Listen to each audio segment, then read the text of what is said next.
to equanimity.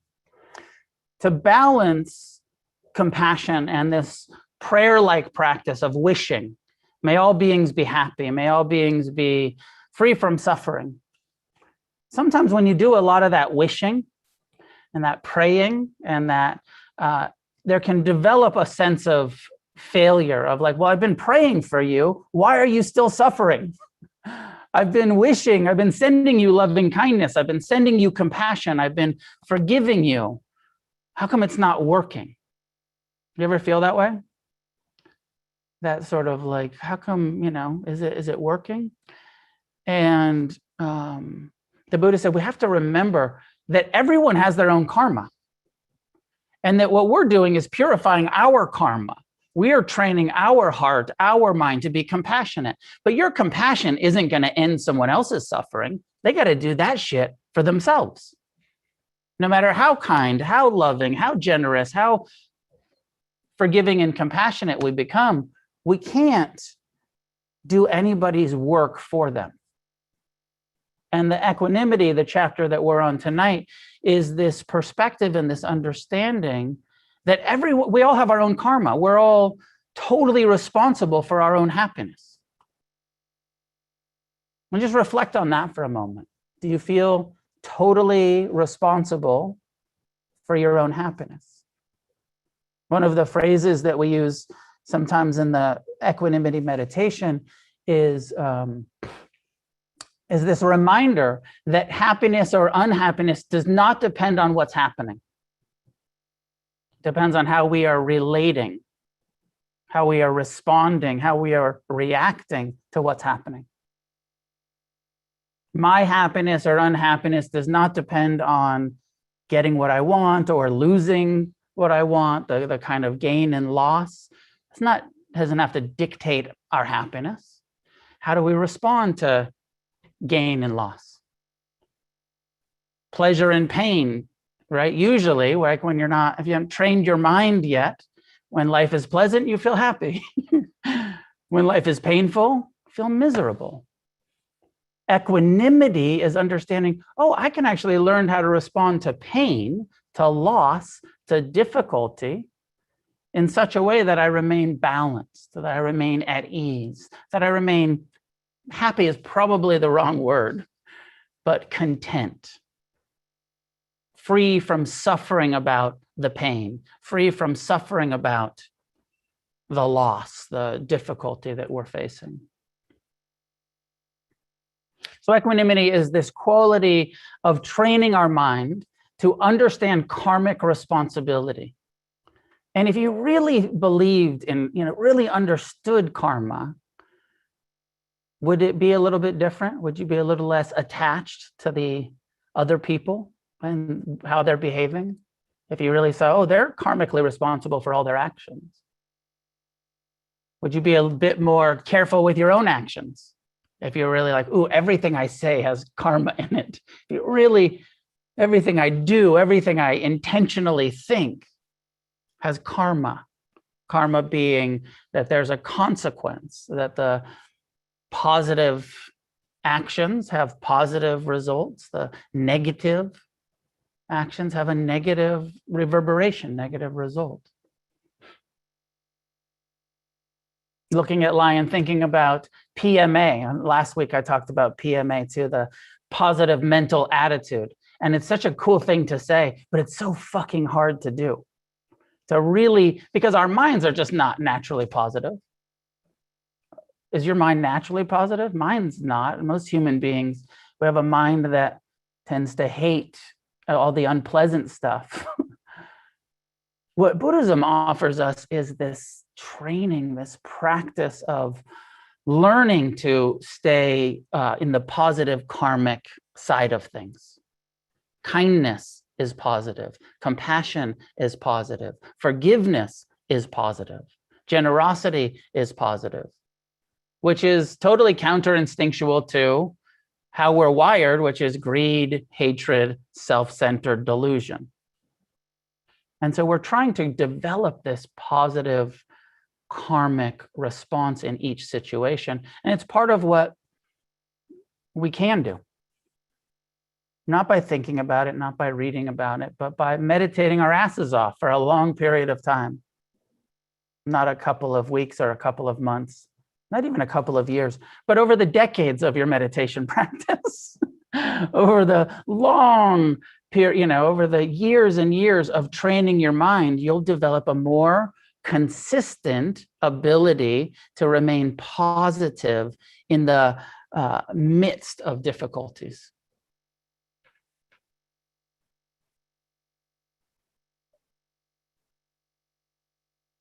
So just one last thing before we jump into the meditation. Then we're going to talk about karma and equanimity in the talk. The core phrase is, traditional meditation phrase that we'll use tonight, is something like, all beings inherit. So, like our heirs, inheritors, receive. All beings receive their own actions, their own karma. My wishes for the happiness, the well-being of others will not make other people happy. Only their own actions. All beings are fully responsible for their own karma. So we include ourselves, our children, our loved ones, our parents, our community, and then outward in all directions. Everyone's fully on the hook for how we behave, intentional actions. As a balancing to the compassion, because there's I was studying with a Tibetan Buddhist teacher one time, Sokni Rinpoche, and he said, when it comes to, because the Tibetans put a lot of emphasis on compassion, I really appreciated that he said this. He said, when you're developing compassion, make sure you're not developing idiot compassion. And then he defined true compassion is non-attached to the outcome, is just caring, is just loving, is just being willing to feel our pain, feel pain with someone else without being attached to it going away. He said, but idiot compassion is when you're attached, when you don't have equanimity to just be with reality as it is. And maybe it's what we call codependency, where we're like attached to the outcome. I need your pain to go away. I need justice in the world right now because I can't tolerate it. I can't just have compassion for it. Now I'm going to talk about justice in the world and social justice and the importance of compassion tonight, but also this perspective of being at ease in the midst of all of this injustice, being at ease in the midst of all of this ignorance, all of this pain, all of this confusion. And that meditation practice offers us the potential to get there eventually. And, like sort of all of Buddhism is like moment to moment, and then in the long run, you can do it right now in this moment, and then you'll get better at stringing those moments together and being more consistently equanimous and compassionate over the years of your meditation practice. All right, so again, welcome to Against the Stream, and find a way to sit that's upright and relaxed, and we will do some meditation.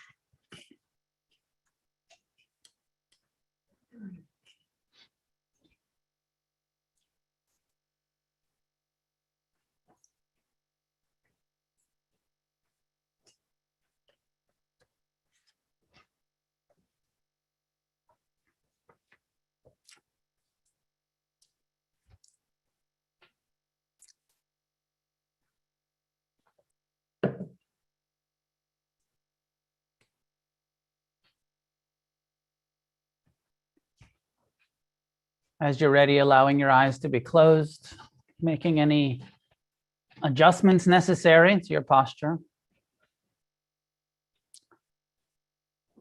Find a way to sit that's upright, but also relaxed. Upright, but not uptight. So that the brow is soft, the jaw is released. Shoulders falling away from the ears.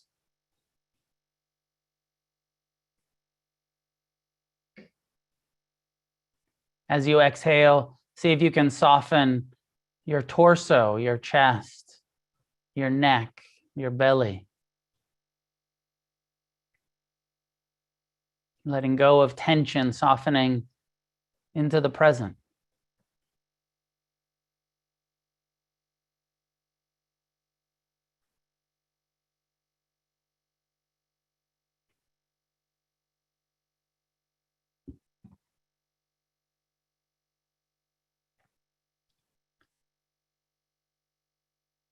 Spending a few minutes, just bring mindfulness to the breath. Mindfulness and a soft belly each time you exhale. Let go of the past as much as you can. Come fully into the present, here, now.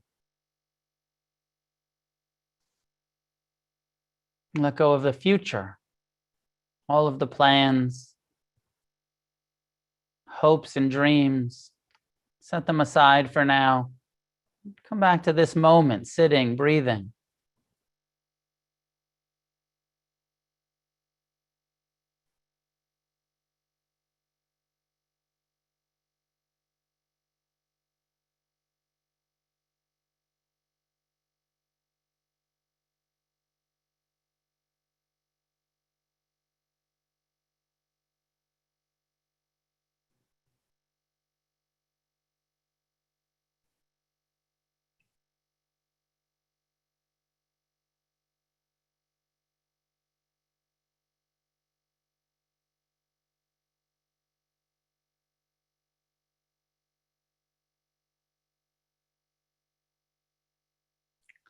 You don't have to stop your mind from thinking, but choose to disengage from the thought and come back to the breath. As we build a foundation of mindfulness, present time, non-judgmental awareness of your own body, breathing, mind thinking, heart beating, body breathing, put the focus on the breath. Let everything else be in the background.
Now bring to mind, engage your mind, reflect, think about, bring to mind somebody who you really care about, something that's easy to care about.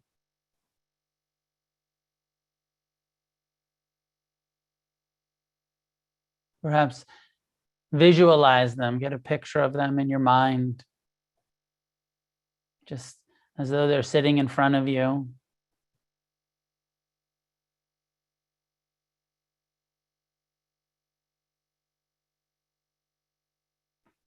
Sending them some of your love and kindness, your wishes for their happiness, easy to care about them.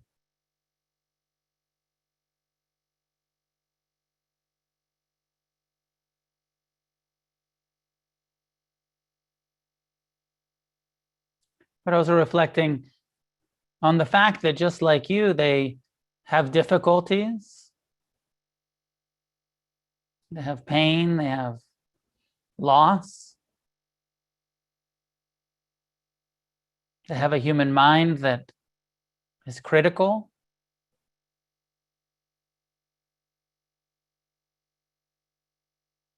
So while we wish them loving kindness, also feeling some compassion for the suffering of your friend, your partner, your loved one, whoever it is that you're thinking about.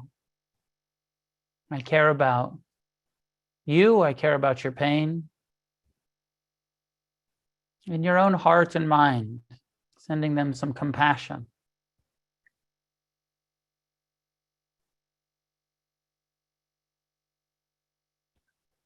Part of compassion is the willingness to feel each other's pain, not avoid it, but to feel with each other.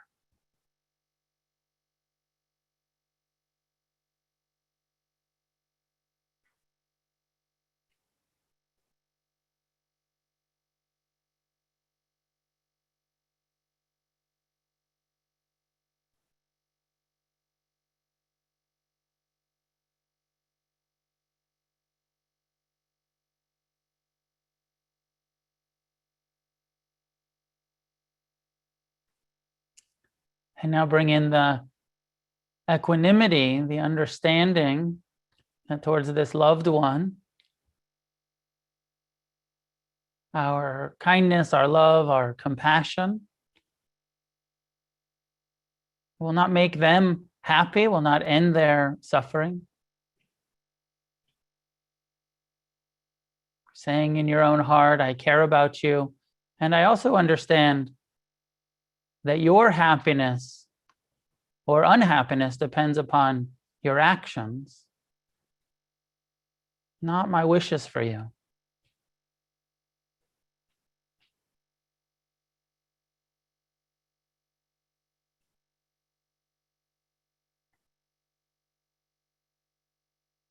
I care about you, and I know I can't make you happy. I'm here for support, for encouragement.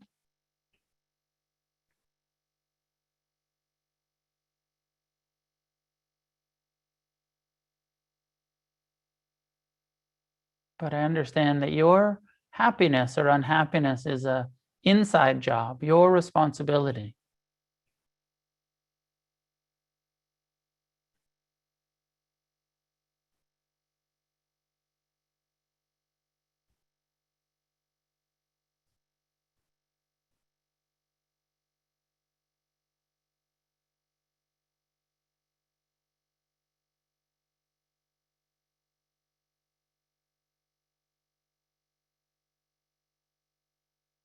Keep softening the belly anytime it gets tight. Keep releasing your jaw.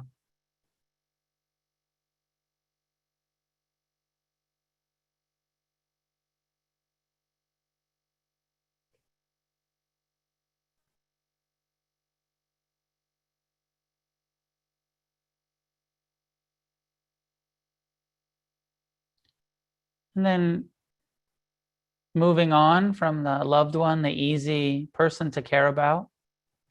Often we suffer about the people we care about. We get so attached.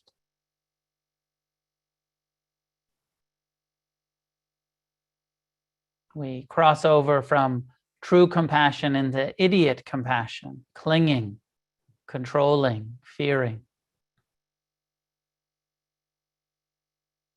Equanimity is the invitation back into your own heart and mind's wisest response. I care about you, and I know I can't control you.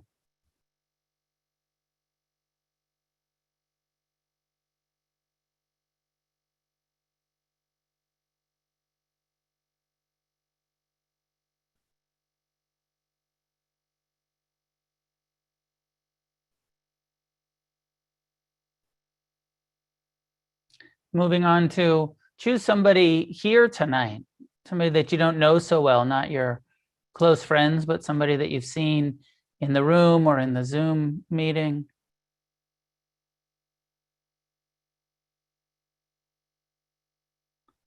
And understanding that just like you, they have their joys and sorrows. We all live with this human condition of craving and aversion. And extend some kindness and some compassion to this stranger, this person you don't know so well.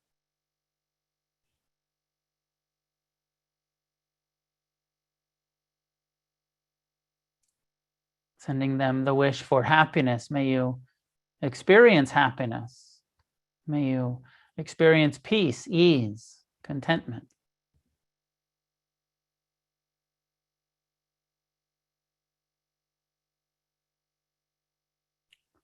And then say to that person in your own heart, may you do what needs to be done to free yourself from suffering. May you continue this path of practice that will lead to the end of suffering, to freedom.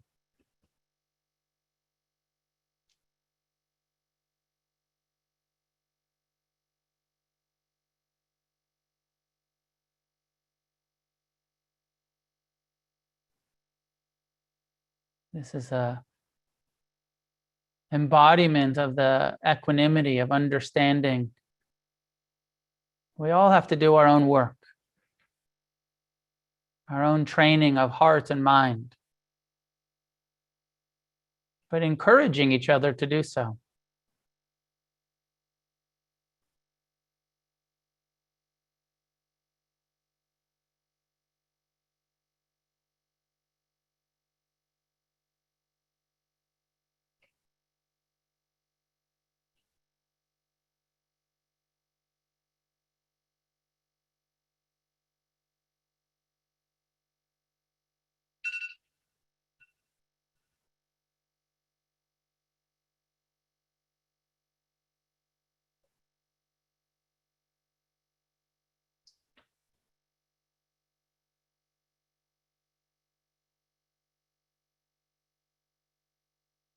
Taking this understanding that all beings, our loved ones, ourselves, the people in the community here tonight, are all responsible for our own happiness. And that suffering is not created by what is happening, but how we respond to what's happening. Beginning to extend this to the whole community. Bringing to mind all of your friends, loved ones, family, your sangha, your fellowship.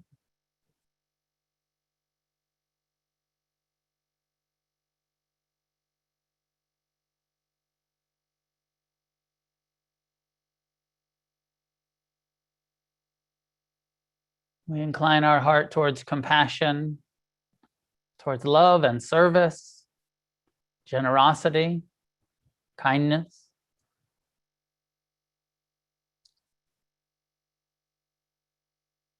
And the generous heart is balanced by the equanimity of understanding everyone has to do their own awakening, purify their own karma.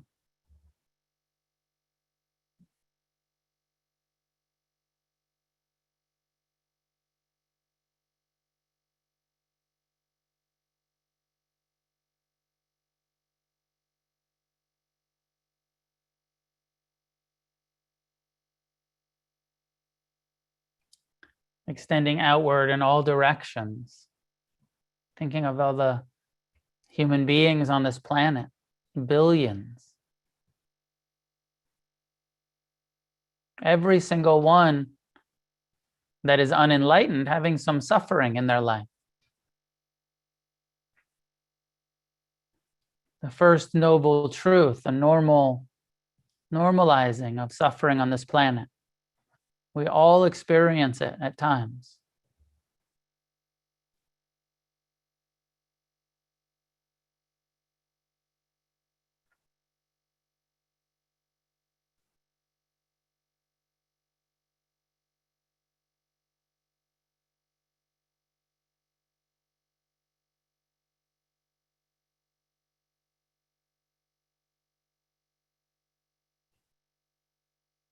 And training your mind with the phrase, the happiness or unhappiness of others does not depend upon my wishes for them.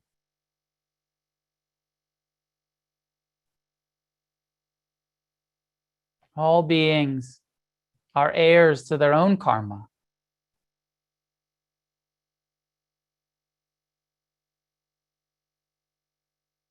All beings have the ability to end suffering through their own effort.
All beings are heirs responsible for their own actions.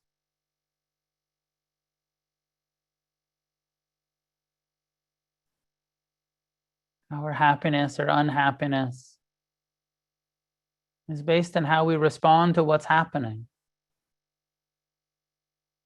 not what's happening itself.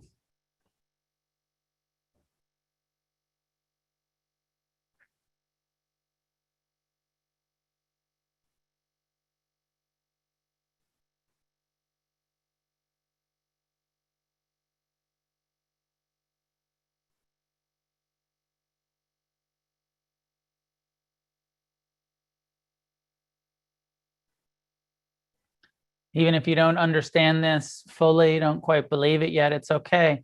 Part of what we're doing in meditation is training the mind, developing wisdom.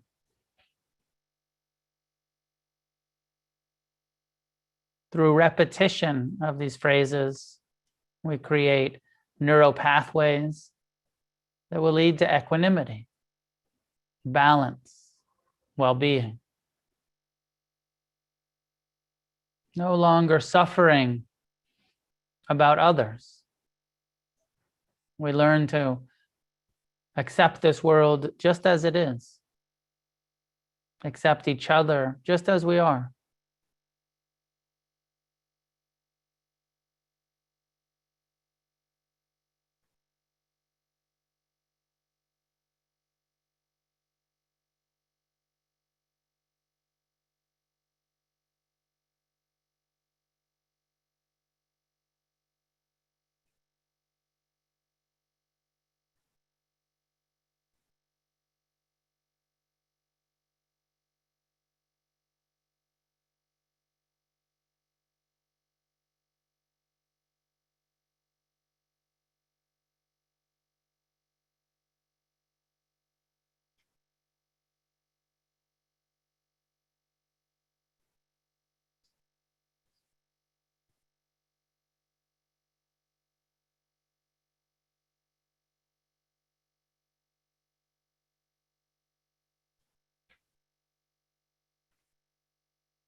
Spending the last couple of minutes with these simple phrases. May all beings everywhere do what needs to be done to free themselves from the suffering they are experiencing, they are creating in their own lives.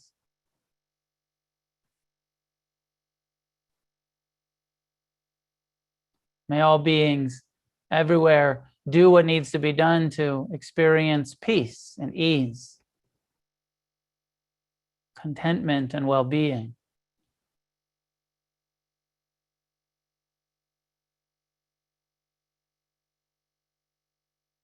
May all beings everywhere find the willingness to train their own minds in non-attachment and compassion, kindness and generosity, these experiences that lead to freedom.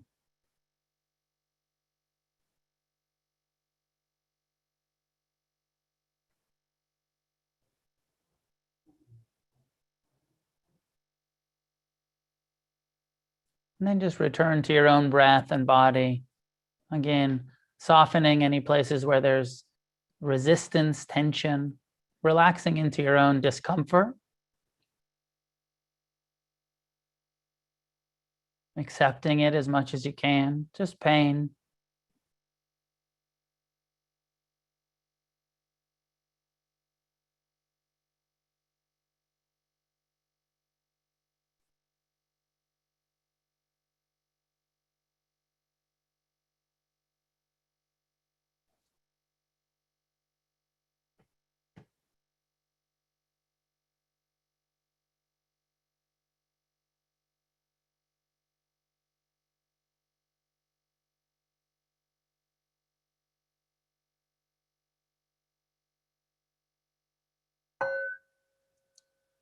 When you're ready, allowing your eyes to open.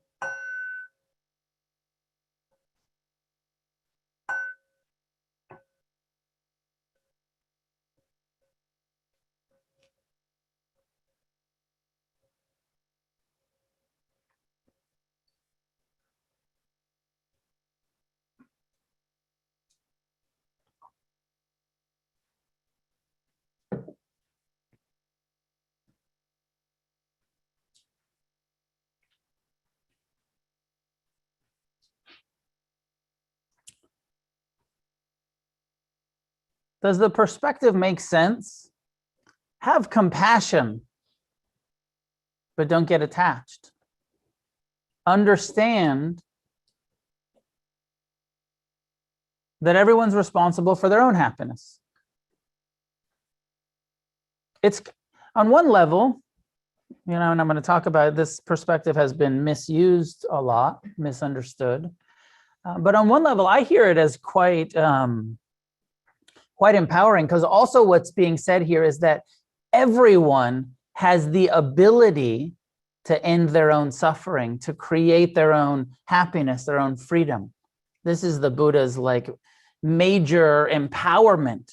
Everyone can get free from suffering. All living beings have the power, the potential, the ability to wake up. All of us can. But all of us have to do it for ourselves. We all can, but none of us can do it for anybody else. You can't save anybody else. In the Buddha's time, there was, in the Indian, the Hindu, there's a lot of gurus. And there was a whole tradition of the gurus could heal you and they could transmit something to you, and so people would come to the Buddha as the newest guru in town and be like, give me a blessing, give me some good shit. And the Buddha was always like, can't. All I can give you is instructions. Here's how you can end suffering for yourself. I can't take away your attachment. I can't take away your aversion. I can't make you less self-centered. You have to do that. Here's the mindfulness instructions. Here's the compassion instructions. Here's the Four Noble Truths and the Eightfold Path. Go do it. And you will end your own suffering if you apply this. But I can't do it for you. And he said, I'm as enlightened as shit. I'm all the way there. I'm totally free. But my freedom isn't going to make you free. My recovery is not going to keep you sober. You got to do that.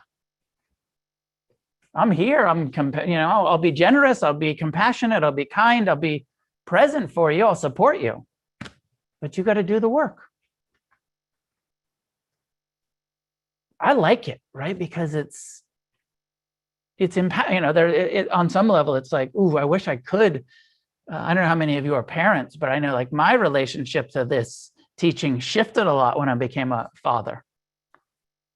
It's easier to be non-attached when you don't have offspring, I think. Although that's not true. A lot of people are super fucking attached that don't have offspring. But I know for myself, once I had kids, I was like, oh, they're my responsibility. I got to like protect them and make them, And then this teaching of, I can't protect my children. Ultimately, I can on the relative levels, but I can't make them not cling. I can't make them not crave.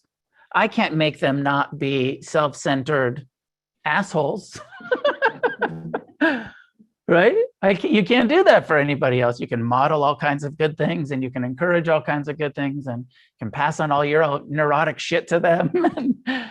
But you can't make your kids not be attached or craving for sugar or, insecure about fitting in at school or all of that stuff that all of us have to walk through ourselves, including our children, including our closest, nearest, dearest. And so then equanimity practice gets real.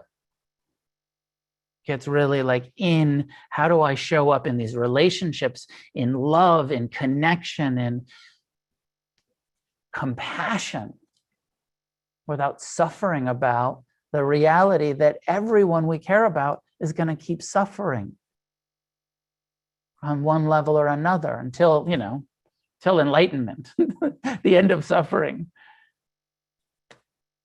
That is just what we're in. We're in this realm, this human realm, where it's difficult.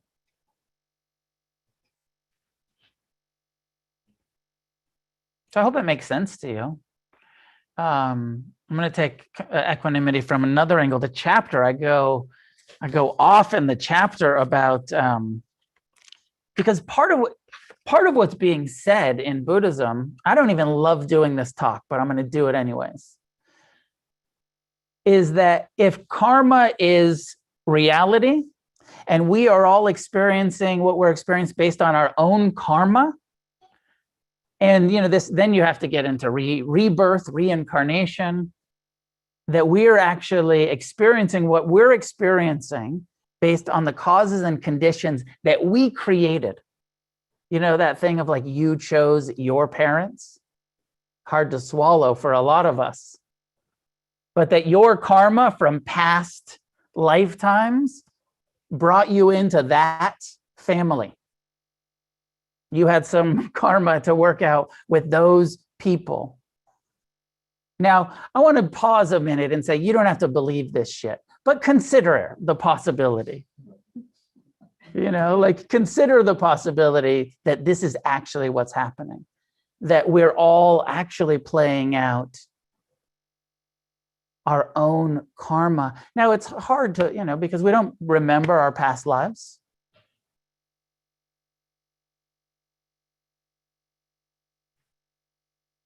But, reflect on, I remember the first time I heard this from a Dharma teacher and I fucking rejected it. They said, everything in this plane of existence is perfect and is happen. And not only that, but that we live in a just and lawful universe. And I was like, this doesn't feel like justice to me. It feels like a whole bunch of injustice. Feels like a whole bunch of oppression and ignorance and greed. Doesn't feel just. And they said, but consider, and I'm asking you to consider, that if we've all been in this dance reincarnating for eons, and just look at history. Look at, the history of war and all of the, age-old ignorance that's just been happening and passed down from generation to generation to generation. Of course, there's a lot of suffering. Of course, we're born into a world where there's a lot of oppression and ignorance because it's been like that for so long and it keeps perpetuating itself. And one of the Buddhist perspectives would be, and this is where it's fucking dangerous, but bear with me. All of the people experiencing oppression in this lifetime were the oppressors in a past lifetime. And all of the people oppressing in this lifetime are creating a hell for themselves in their next lifetime. All of the ignorance, everywhere, right? If we're fully responsible for our own actions, and our rebirth, if you believe in rebirth, is going to be based on how you show up, and your sexism and your racism and your homophobia in this lifetime is going to dictate your next incarnation. Your craving, your clinging, your self-centeredness. Now, the Hindus, the Indian Brahmanistic tradition has misused this karmic teaching to justify oppression and to justify racism. Are you aware of the caste system? Where, it's a racist culture. And they justify it saying, hey, it's their karma. It's their karma. We just, we got the good karma. We were born as Brahmins. We're born as men. It's good. Women, it's their karma. And so that's why I am so hesitant to put it out there, because it's been misused. Now, you can say it's their karma, but actually what's true is it's your karma if you don't do something about it. You can say, racism and oppression is happening because it's your karma if you don't act against the systematic oppression and ignorance that exists in the world. Does that make sense? Rather than blaming, even if that, using it as a lack of compassion, the Buddha puts emphasis on compassion. He says, care about each other. Care about pain, care about suffering. Don't use karma and reincarnation as a way to be cold-hearted and uncaring and greedy. Put the emphasis on compassion, but also understand that everything's happening based on the causes and conditions that preceded it.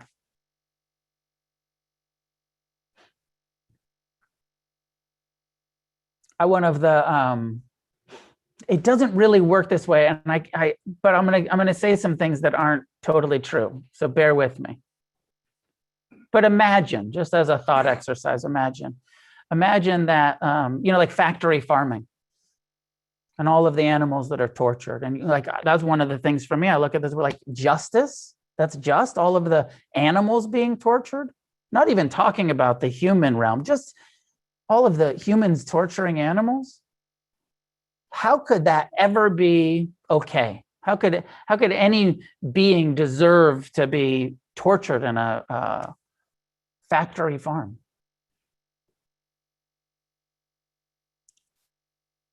So imagine, this isn't how it works, but imagine that there was all of the Nazis, that there was all of the whomever, the Khmer Rouge, the kind of people that spent their life killing, murdering, greed, hatred, delusion. Imagine, I think Nazi is a easy example, that if you were a Nazi in your past lifetime, maybe you're born into a factory farm in this lifetime. if reincarnation, like where do the Nazis get reborn?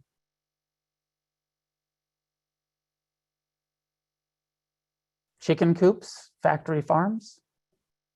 I'm not saying that to justify eating at McDonald's at all. But just if we're going to consider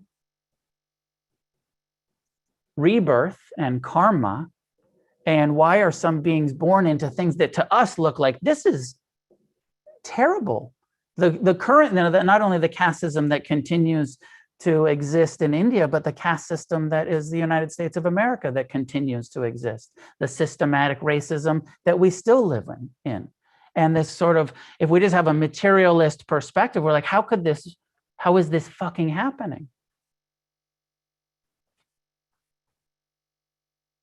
So we have to be quite careful not to use this I use the term acceptance in the end of the meditation. Acceptance does not mean complacency.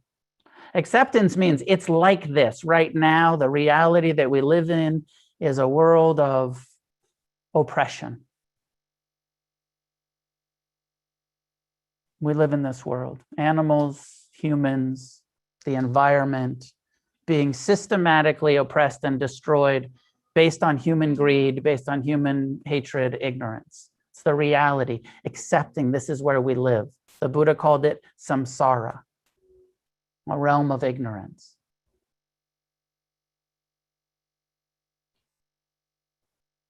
Because that's true, compassionate action, working to free ourselves rather than acceptance as in complacency. Acceptance, it's like this, and it calls for a wise response. How can I be more kind?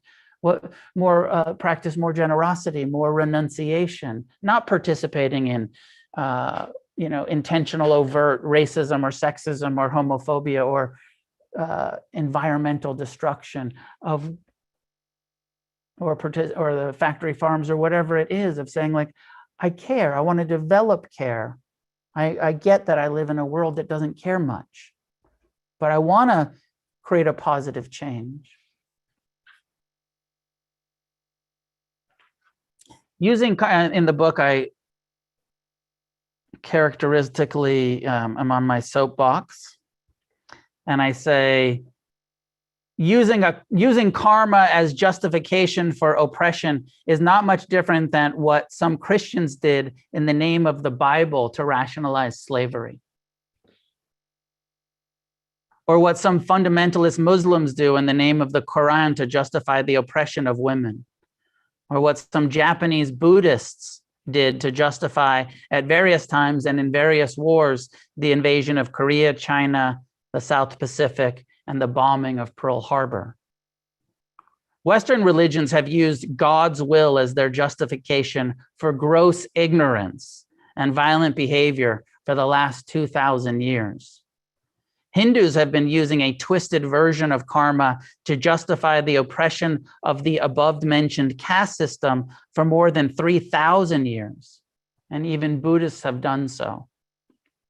The Buddha did his best to be clear that karma and reincarnation, intertwined as an integral part of his teaching, are in no way on any level a justifiable reason to oppress. Quite the opposite.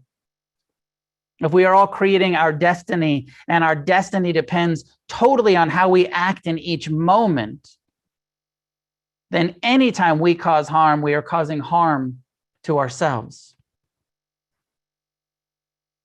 And karma includes not only our intentional actions, but also our intentional inaction. In other words, if we can help someone, but we choose not to, we are karmically responsible for the selfishness that stopped us from getting involved. Anytime you don't act in a compassionate way, saying it was their karma, that's just as great a sin or negative karmic action as if you had been the oppressor yourself. This is the real deal. The Germans who knew what was going on in Nazi Germany and could have helped but chose not to because they were afraid of what would happen to them are karmically implicit in the death of the Jews. The white people in this nation who don't act as allies to the people of color, who continue to be systematically oppressed by law enforcement and a socio-political system that is designed to keep the masses segregated, are karmically implicit in the ignorance and its consequences. The Brahmin priest on the Ganges in India who won't touch or bless the untouchable caste will bear the fruit of his religiously justified racism. The Christian preacher who uses the Bible to justify his own homophobia and continues to mislead people about homosexuality being a choice and a sin will burn in a special kind of karmic hell created just for homophobes. You get the picture. There are no karma-free zones in this world. No one is exempt from full responsibility for all of their intentional actions or inactions. And no, ignorance is not an excuse. No, being misinformed by a religion is not an excuse. In our hearts, we know that hurting any living beings is wrong, no matter what our religion says. There are no loopholes. Everyone is fully responsible for what we do.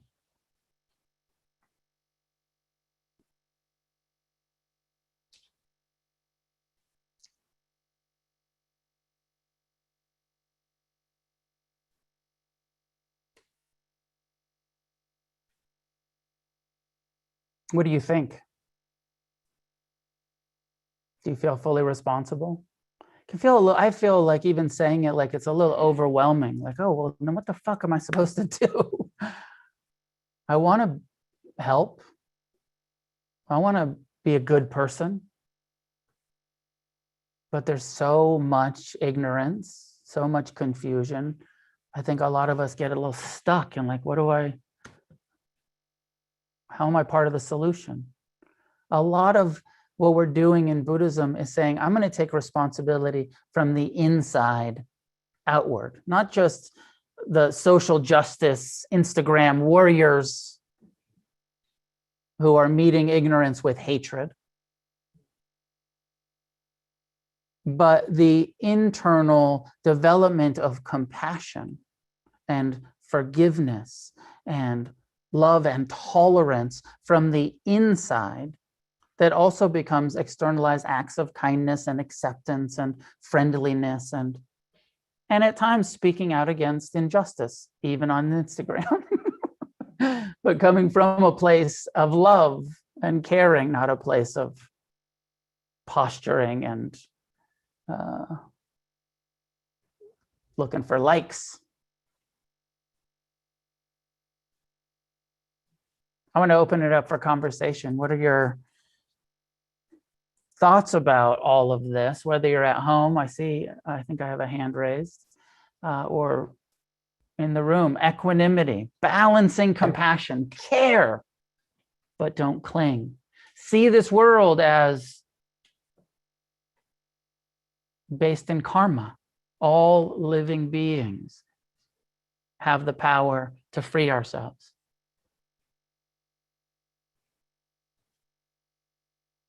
Kay, do you have a question? Okay, I just want to make sure I'm putting it all together in my head, right? Okay, so we all are responsible for our own karma. We've landed in a spot. We get aware. We landed in a spot from our past. We get aware, and through our awareness, we can right our own ship and be kinder, be compassionate, and start sending our next life into a better place. Okay.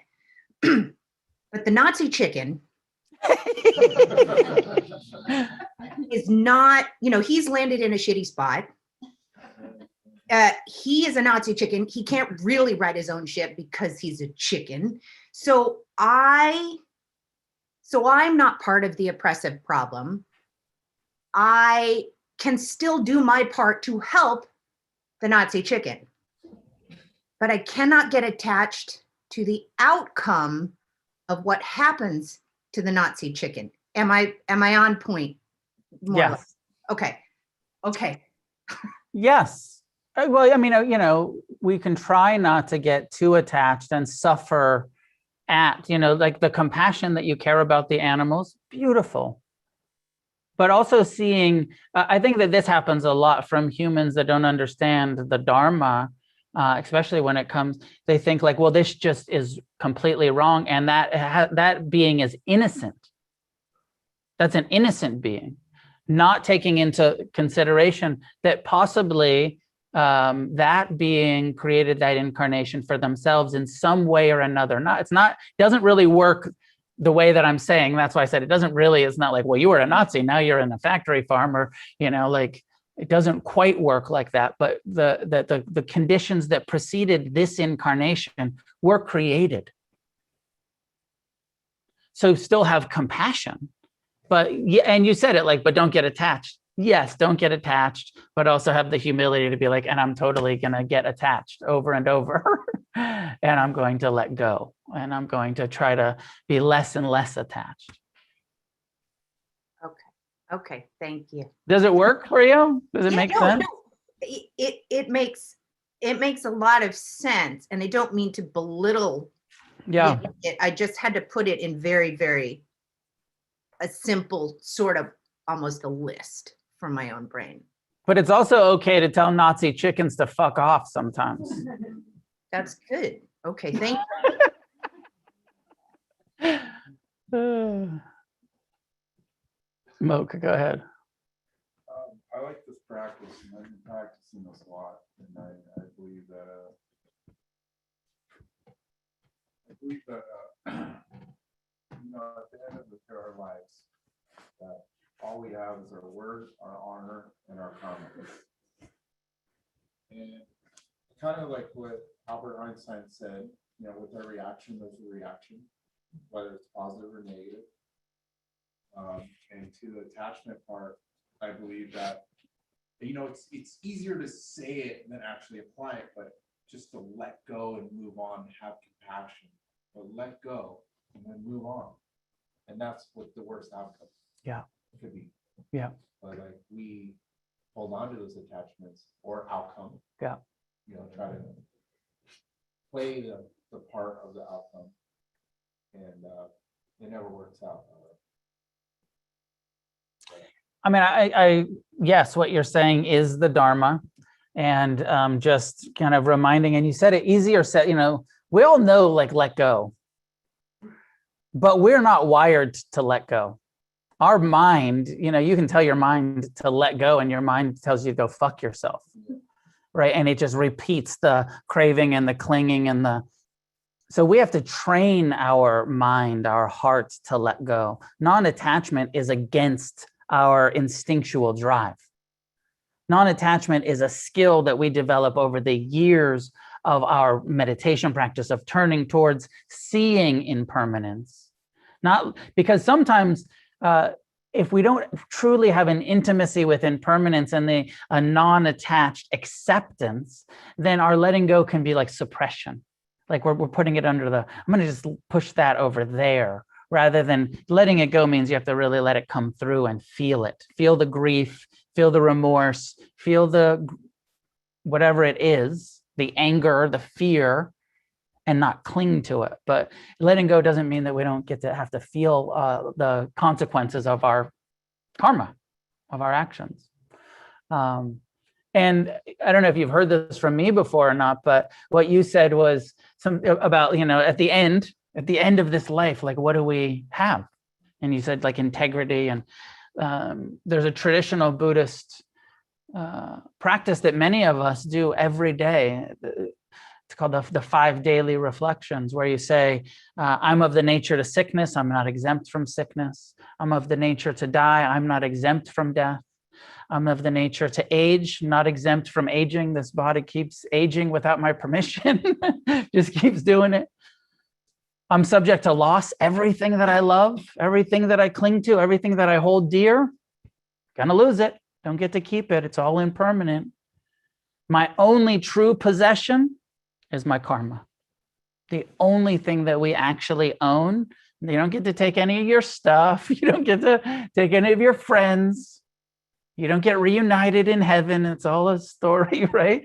You take your karma with you into the next lifetime, into the next existence.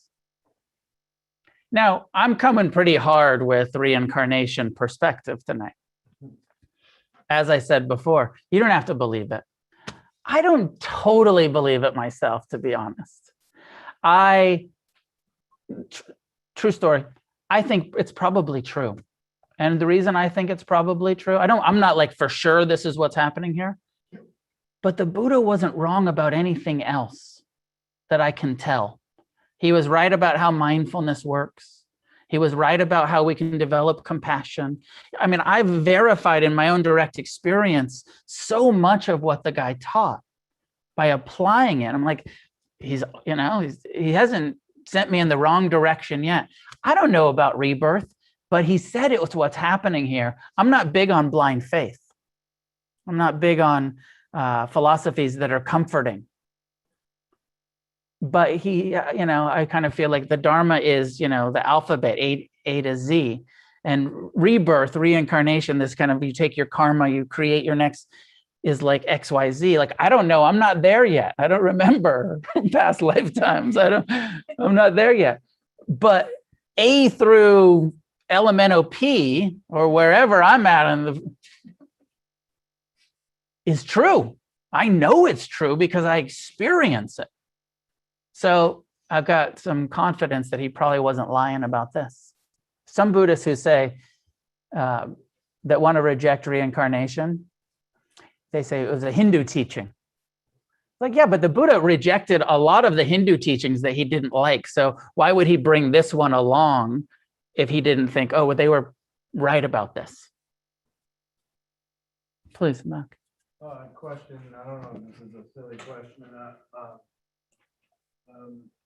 So go back to the Nazi chicken.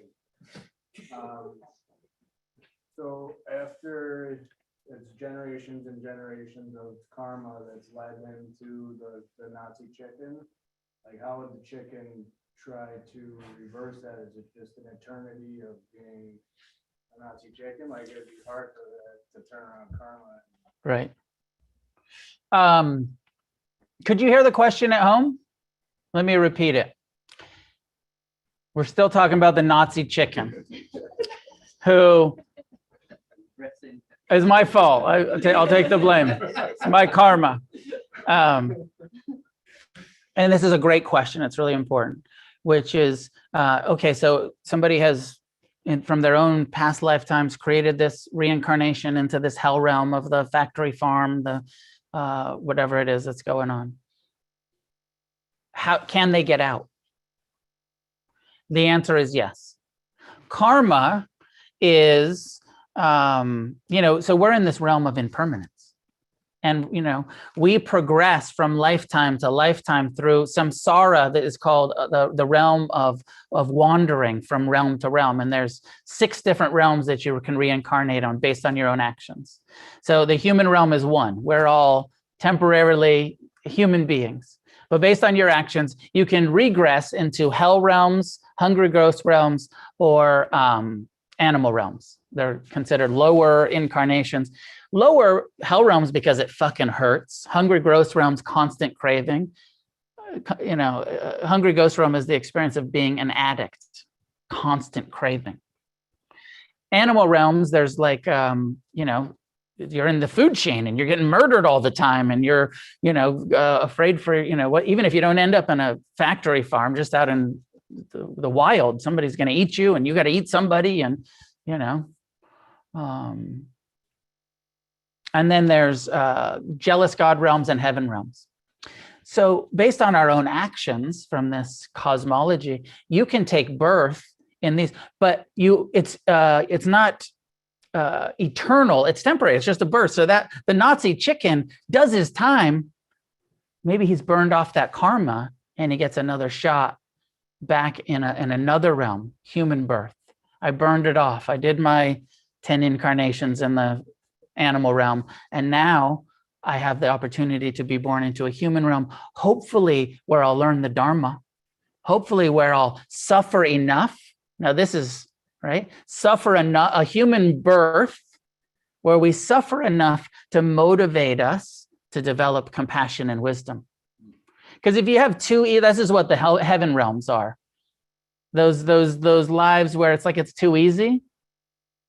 It's so pleasant and easy and heaven-like that you never develop any wisdom because you just are able to satisfy all of your desires all of the time.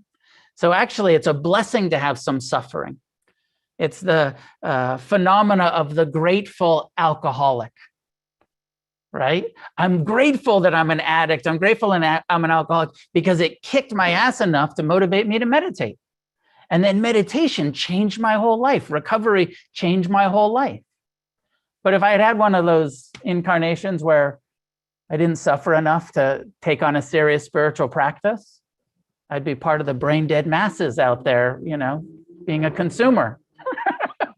And I'm glad that I suffered enough to pop myself out of the matrix and do some fucking work on ourselves.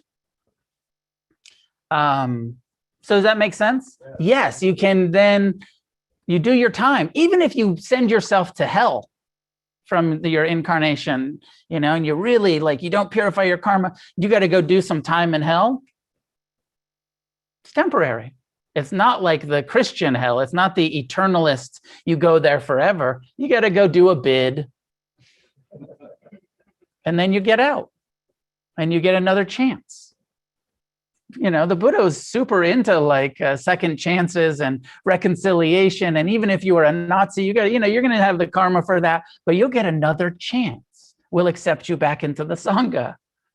We'll accept you back into the human realm. Not forever ostracized. There was a question online about, did I answer it, Tibby?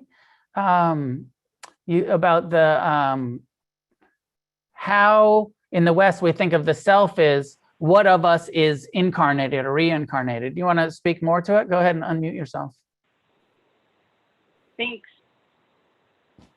Yeah, I can understand how I really struggle with this concept, right? So I can understand how my actions go on forever, right? My action goes to another person, it keeps going on. Yeah. Right? But I can't, and I can accept incarnation as that. Yeah. But I need to know from you, what of ourselves, when you're talking about the Nazi chickens, which are right, which aren't fucking funny, but when you're talking about that, it's this concept that it's a permanent self, right? So what of ourself? Could you guys hear? In here? Yeah. What part of ourself reincarnates? It's just our karma. It's not our self. It's just your, the accumulation of your actions that continues. And it's not, and here's the thing, it's not permanent. Actually, when you purify your karma, the definition of enlightenment in Buddhism is that you enter the deathless. If you don't get free in this lifetime and you still have karmic momentum and clinging and aversion, then you come back, you get another chance. And you come back over and over, you keep coming back until you free yourself from clinging and aversion and self-centeredness. If you don't free yourself, you come back. But when you free yourself, when you practice mindfulness and you develop non-attachment and wisdom, the definition of the Buddha's third noble truth, nibbana, is you enter the deathless state. You stop the cycle of rebirth. And so that self, that karma is extinguished. The definition of nibbana, nirvana, what we call nirvana, is extinguishing greed, hatred, and delusion. The only thing that is reborn is your greed, hatred, and delusion. When you don't have greed, hatred, and delusion, you don't keep coming back. Does that make sense, Tibby? I'm going to think about it. Okay. Erica, and then I'll take the hand in the room. Please go ahead. Hi, thank you for that. I am a recovering addict, so I feel like I did live in my own hell and got the chance for enlightenment through meditation and practicing the Buddhist traditions. But I kind of wanted to hear your take on, because I think with true compassion to me is also really becoming humble and understanding humility. And I think a lot of people have different definitions of what they believe to be humility, you know, what they believe humility as. And I'd be interested to hear your take on that. I would mostly think of humility as not taking our own ego so personally. I don't think, I think sometimes humility and in recovery, there's like some like ego in spiritual circles. There's this like destroy your ego and just, you know, destroy the self and be humble and selfless. And my feeling is that the Buddha's teaching is like, you know, that you just have this ego. He calls it Mara.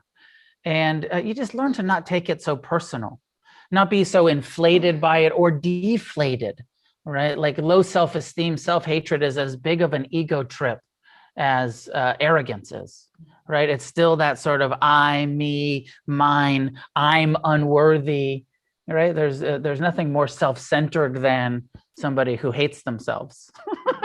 I hate myself so much. It's all about me all of the time. And so the humility is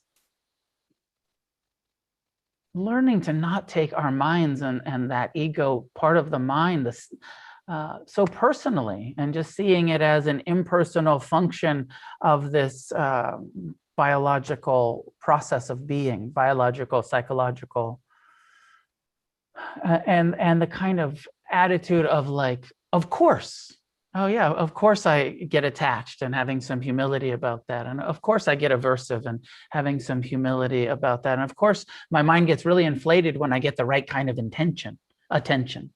And of course I get my ego, my mind gets really deflated when I don't get the right, or I get the wrong kind of attention, or the criticism, or the, I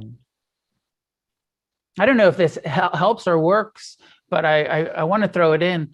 One of the ways that the Buddha talked about equanimity is he said, you know, there's these 8 vicissitudes of life that no matter what, you're going to have to deal with. Pleasure and pain, gain and loss, praise and blame, fame and disrepute, or, you know, good reputation, bad reputation. And that even if you do everything right, you're still going to have pain, you're still going to have loss, you're still going to have disrepute and blame. Like for sure, even with the highest integrity. And you look at, I think, you know, the Buddha, the highest integrity was hated, was accused, was blamed, was judged. People despised the Buddha because he was against racism. He was against sexism. He was, you know, teaching people that they didn't need to believe in a higher power to get sober. They did not like the dude at all, right? Like, he said, you know, you can do this based on your own efforts. And he, you know, he said, you know, it's just the way it is. If in this world, the humility is rolling with it. Sometimes some people love you, praise feels better than blame, but you got to deal with the blame. Pleasure feels way better than pain, but you got to deal with the pain. Pain is unavoidable. You know, gain, depending on what you're gaining, if you want it, it's great. Loss, not so pleasant. We have to deal with all of the unpleasantness. And that humility of none of us get just pleasure, praise, gain, and fame. None of us. It's impossible to just get the good shit and avoid the bad shit. And this is the whole teaching. Our happiness doesn't depend on what's happening. It's not just when things are going good. It's how you're responding to what's happening, and having the humility to be like, yep, pain again, loss again, criticism again. Okay, taking it all. Rather than, that shouldn't be happening to me. Don't you know who I think I am? Right? Which the mind does all by itself, that self-centeredness. Does that make sense to you? Does that help? Yeah, thank you. You're welcome. Good to see you. You too. Where's the hand in the back? You know, I've been thinking about, you have this talk where you have this thing you say about unconditional love is not unconditional relationship. And then we're talking about having compassion for those that are responsible for their own karma and having equanimity towards the outcome. But then you have these like deep relationships with people that love unconditionally, see them suffering because they feel like, you know, they're not happy, but they're always externalizing it, thinking that they're blaming it on other things, you know, and then it creates this like toxic environment to be around. Yet you love these people, you don't want to abandon them. So what is the breaking point? Where are you saying that to them now? Right. But at the same time.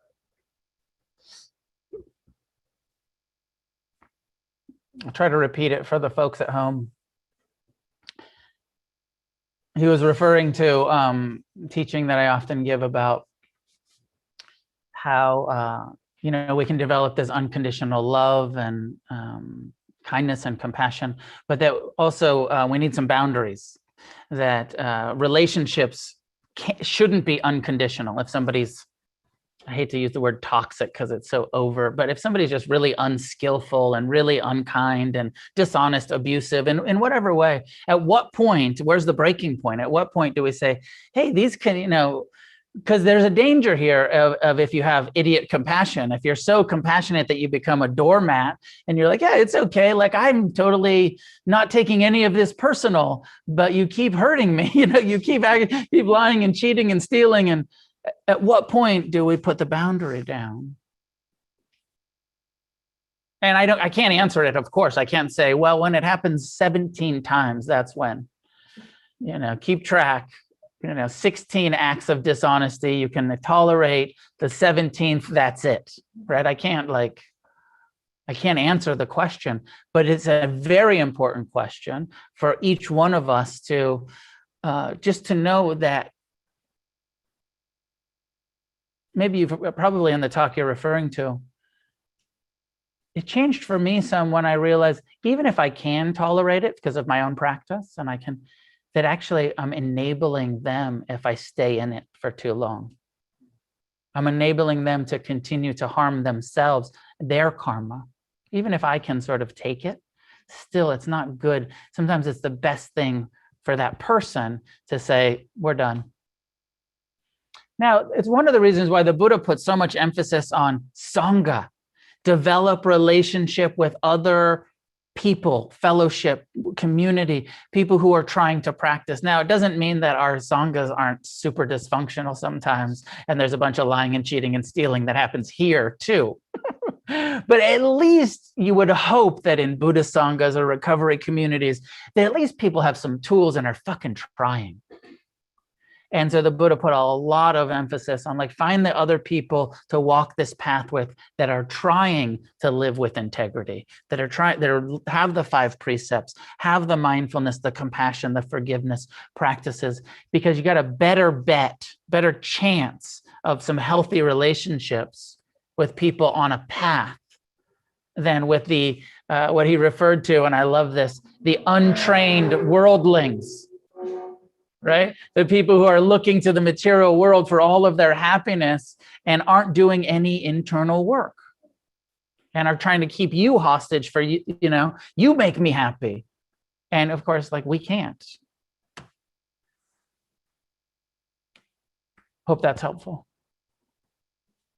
We are out of time. Last one, Skylar. Oh yeah, just real quick, maybe just for the karma piece, the first thing that came to my mind was did the Buddha have any specific recommended courses of action in order to correct your karma? Because obviously, you can take retreats and protest, you can fight for, justice, you just be unconditionally compassionate. But for me, it's if I take it too far with, that mentality, I just don't want to take it too far and become angry, So maybe was there any preferred or recommended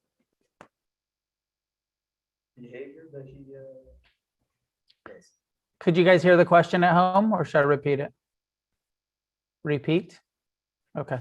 The question is was there any sort of specific preferred action, in order to purify our karma. And coming from a place, I hear it in you, of like, I'm in, I want to do it.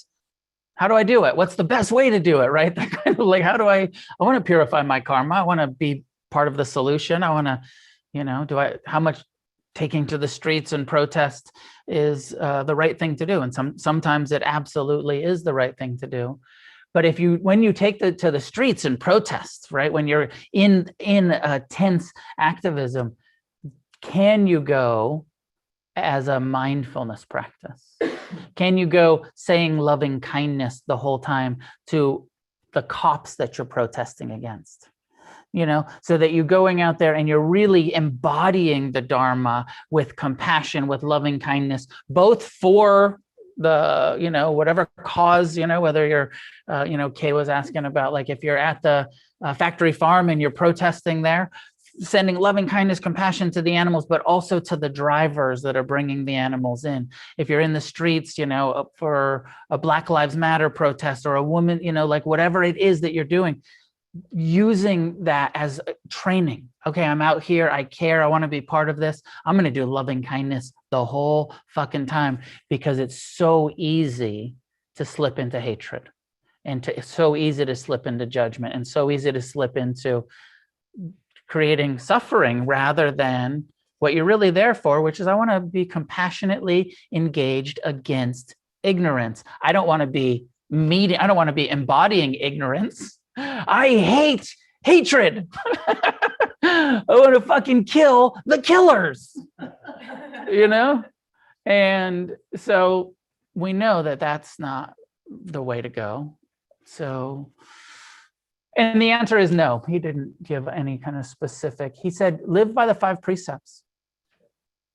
Be rigorously honest. You'll purify your karma from your dishonesty.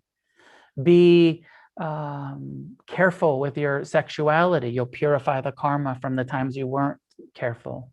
Be abstinent from drugs. And it's one of the reasons why Buddhism is a sober spiritual path. Because as soon as you put a drug and alcohol into your mind, you're more likely to create some negative karma. So just not drinking and using is going to give you a better chance at creating positive karma. The story of Angulimala was a mass murderer in the time of the Buddha, and he lived by the precepts of the monk. And he dedicated his life to just living in integrity after having murdered a whole bunch of people. And the story goes, he purified his karma from the level of renunciation that he practiced for the rest of his life. And he wasn't an out active, saving anybody. He was just purifying his internal karma and being a monk and being of service in the way that monks are. But he was able to do it in that lifetime. And his karma was way worse than ours in that lifetime. Now, I'm going to end with that, because I talked all this shit about reincarnation, but the core teaching of the Buddha is that no matter what our karma is, we have the ability to free ourselves from it in this lifetime. This is the teaching. You don't have to take any more rebirths. You can be done if you want to be done. You want to be done?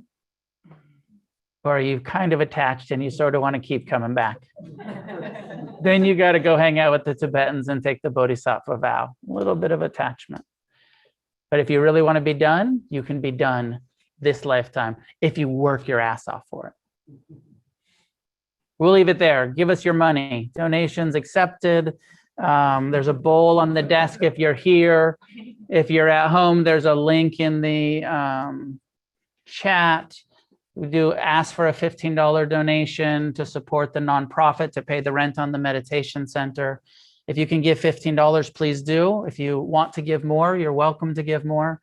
If you can't afford it, you're always welcome to be here, whether you have money to give to us or not.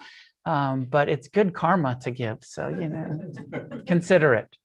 And I think next week is my last. Am I on the last chapter? Oh, Tonglen next week. No, we have a couple more chapters. Tonglen next week, one of my favorite. Breathing in the suffering of the whole world. Breathing out compassion for the whole world. So come back next week. There's about 20 people in the room tonight. There's room for a few more people. Come on down if you want to. Remember to put your masks on when you are standing up and walking around in the room. And may any goodness that comes from our practice be shared with all beings in all directions. I have a day long on May 22nd. You can register on the website. We're going to do a full day of sitting and walking practice. You can come in person, or we'll also do it online. Register, join us.